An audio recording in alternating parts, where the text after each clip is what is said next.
Welcome back, everybody. This is Ayad Boudiab, and we are continuing our discussion with Angular, specifically talking about services. As I specified earlier, there are three different ways of dealing with services.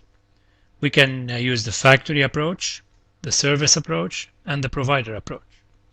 In the example I provided to you in previous lesson or previous video, we discussed the factory approach, and we saw how we pretty much discussed how we can use that to create a service. And let me take a step back first and make sure that we understand that when we create a service, we're creating some type of functionality that works across the application, right? As I said earlier, in MVC, we're looking for a piece of code that doesn't fit in the model, doesn't fit in the view, doesn't fit in the controller. We end up creating a service for it. That's the plan. And this service would work across the application. In other words, I can use it in different places within my application. When I talk about module, when we create different modules, we can use them in different applications, as I just stated. Now, one thing that we need to work with today is how we can work with this service, but using the service approach and the provider approach. Right now, what you see on the screen is basically a custom directive that we have created before and we've worked with. You're already familiar with that.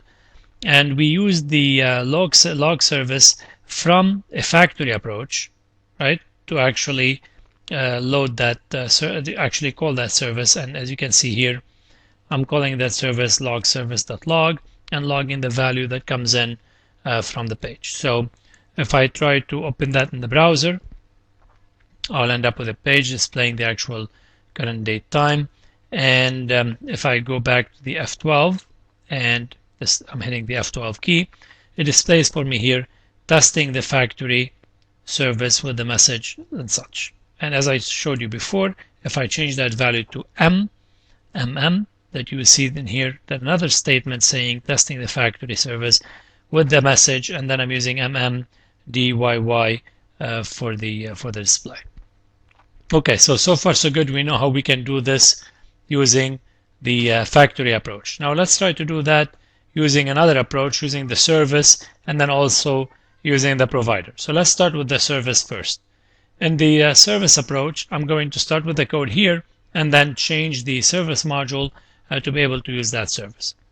So going back here, I'm going to go Angular dot module. I'm creating a module in this case, and that will be in here. I'm going to call it custom service, and this custom service does not depend on anything, therefore the empty square brackets, right? And now for this module, I'm going to create a service. Remember, previously we said factory. In this case, I'm saying service, and that service is called a log service as well. Now, when we name that service, as I just did here, I need to provide its functionality, so I provide a function. And this would be the function that actually does the work. Okay.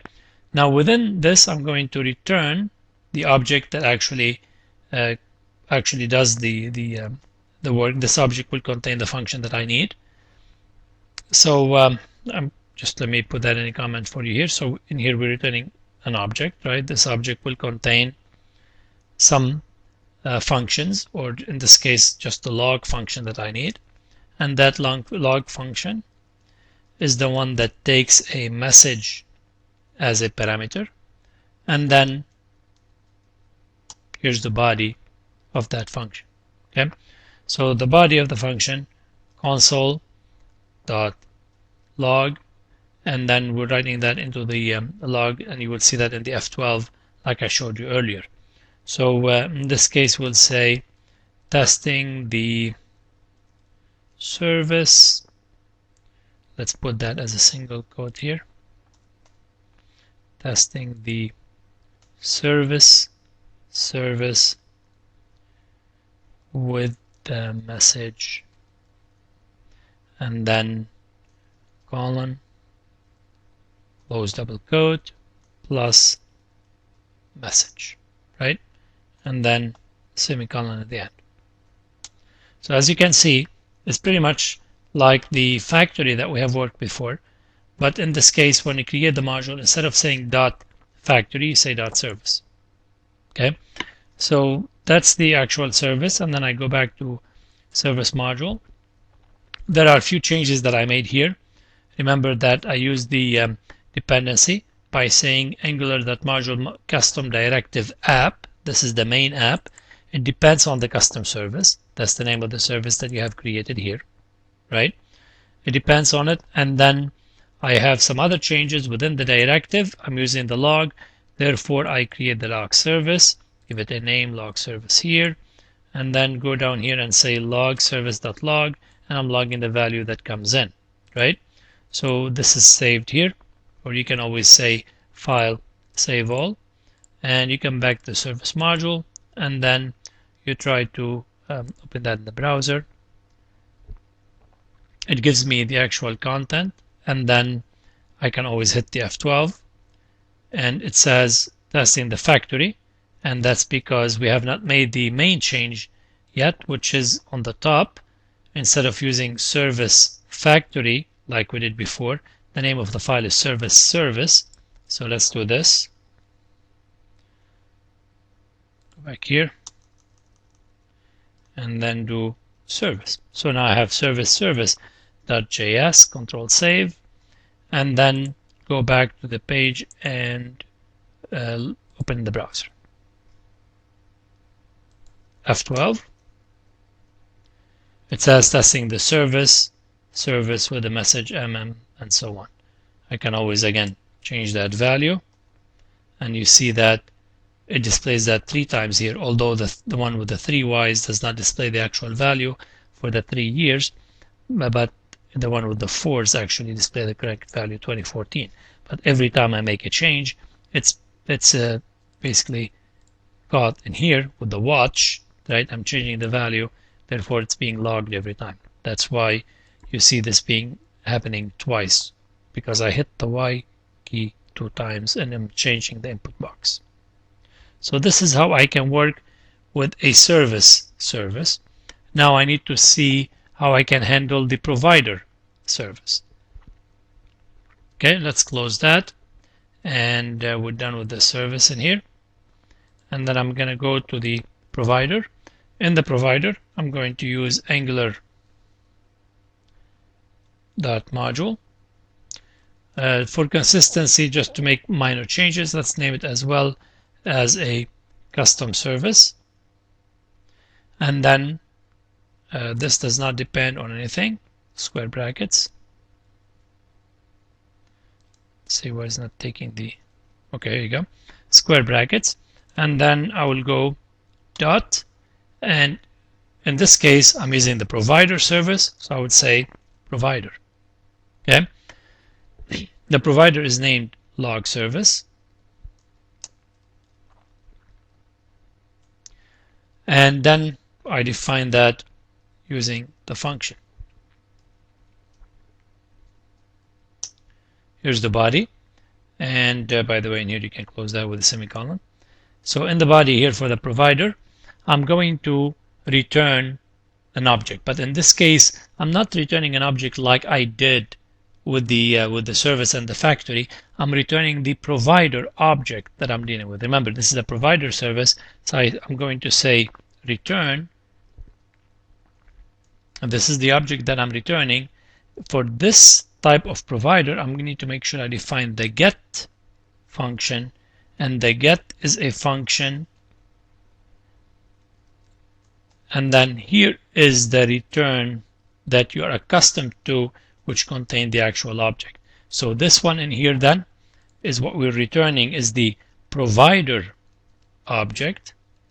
In this case, what we're returning is the service object.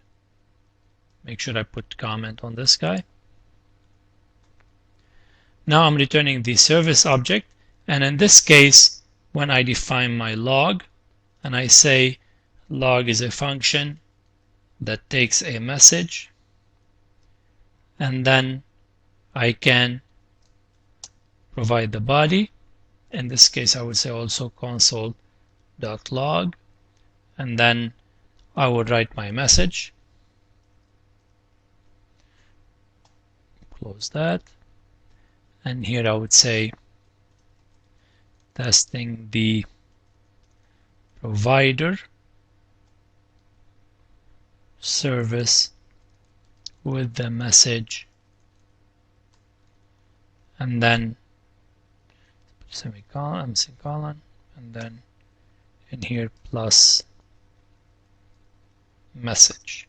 So as you see, in this case, there are minor changes that they are important to us. The core part here that says return the object, the service object, is the same.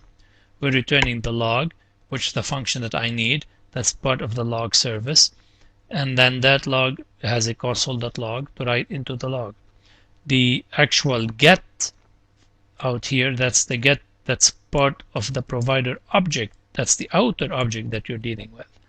So we have some embedded object within an object, but what's important to you is that when you make the call to log, you're doing it the same way. You're not changing anything back in service module, and I'll show you that momentarily. So in this case then, we're returning the provider object. The provider object contains the get function. The get function returns an object, which is the service object that contains the function that I'm working with. Let's make sure that's provider, angular.module. We add the provider, that's log service.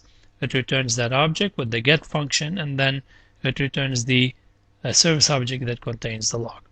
Going back here, we have, as I said, I'm not going to change log service.log. It's just the same way, right? The service is called log service. I pass that into the directive like I did here.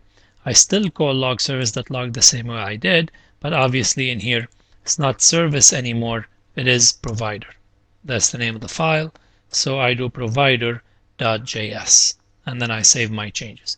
As you can see, this is the only change that I need to make, even though there's more embedded objects in the provider approach. Going back to the page, let's go ahead and open in browser.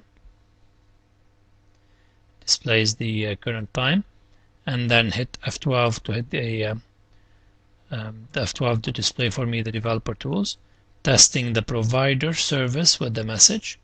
And then if I change this to MM, you notice that it displays again for the year, displays it twice. I'm logging that down here. Now, as I specified to you earlier, I'm using the log service that you see here as an illustration, because I need to show you how we can create a simple service. I showed you how I can create that service using a factory, and I showed you how we can create that using a service and also using a provider. These three different ways of working with the service. Now, keep in mind that Angular already comes with different built-in services that you can use. One of those built-in services is the log. So I will show you the differences and how we can work with that built-in service to do logging and other stuff. So then the upcoming discussion would be on those built-in services and how we can use them within Angular. So I hope this discussion has been helpful to you. I hope that you get a good introduction on how we can work with services in Angular. So let's move on to the built-in services. Thank you very much for listening. I'm Ayad Boudiab, and you have a good day.